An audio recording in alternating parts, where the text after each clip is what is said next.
আসসালামু আলাইকুম। তোমরা সবাই কেমন আছো? তোমাদের দোয়ায় আলহামদুলিল্লাহ আমি ভালো আছি। আর তোমাদের সবাইকে আমার চ্যানেলে স্বাগতম।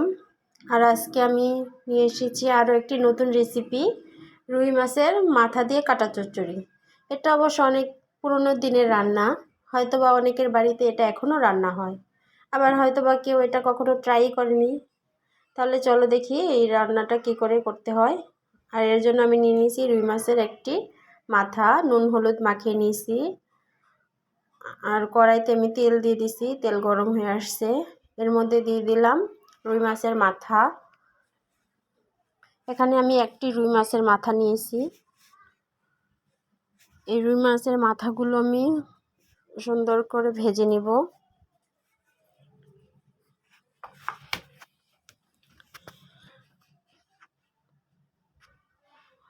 রুই মাছগুলো হালকা বাদামি করে ভেজে নেব। মাথাগুলো প্রায় ভাজা হয়ে আসছে।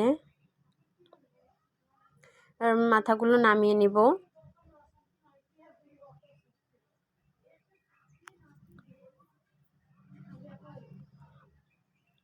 মাথাগুলো আমি সবগুলো কড়াই থেকে একটা একটা করে নামিয়ে নিচ্ছি। আর তারপরে আমি কড়াইতে আবার সামান্য পরিমাণে তেল দিয়ে দিলাম। আর আগে থেকে পেঁয়াজ কাটা আর ঝাল কেটে রেখেছিলাম সেগুলোই দিয়ে দিলাম। আর এই কাটা চচ্চড়ির মধ্যে অবশ্যই ঝালের পরিমাণটা বেশি হবে। ঝালের পরিমাণটা বেশি হলে খেতে খুব টেস্ট হয়।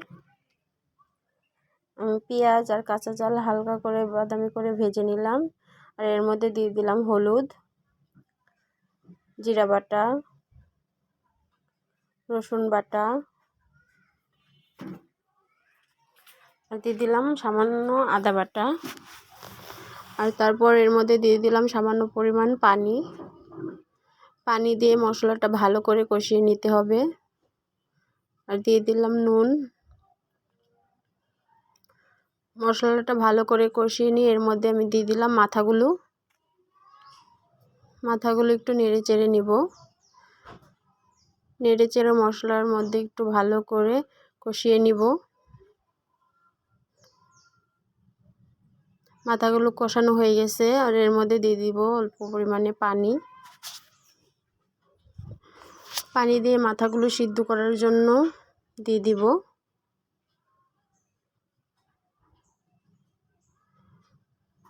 মাথাগুলো আমি ঢেকে দিলাম। দেখো পানিটা ফুটে আসছে। আর মাথাগুলো ভালো করে নেড়ে চেড়ে দিতে হবে। যেহেতু এটা কাটার চচ্চড়ি করছি, এর জন্য আমি মাথাগুলো খুন্তি দিয়ে ভেঙে দিব। ভেঙে দিলে সব মশলার সাথে কাটাগুলো মিশে যাবে। মাথাগুলো প্রায় হয়ে আসছে। এর মধ্যে আমি দিয়ে দিলাম ধনিয়া পাতা। নামানোর আগে ধনিয়া পাতাটা দিয়ে একটু নেড়ে চেড়ে দিয়ে রাখবো।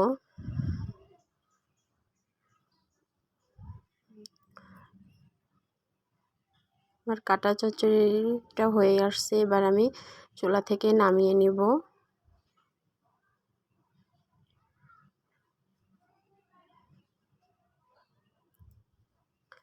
দেখো কি সুন্দর হয়ে গেল রুই মাছের মাথা দিয়ে কাটা চচ্চড়ি।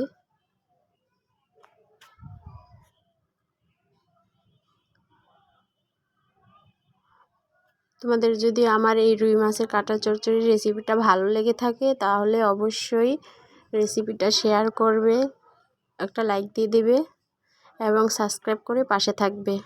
সবাই ভালো থাকো, সুস্থ থাকো, এই দোয়াই করছি। আল্লাহ হাফেজ।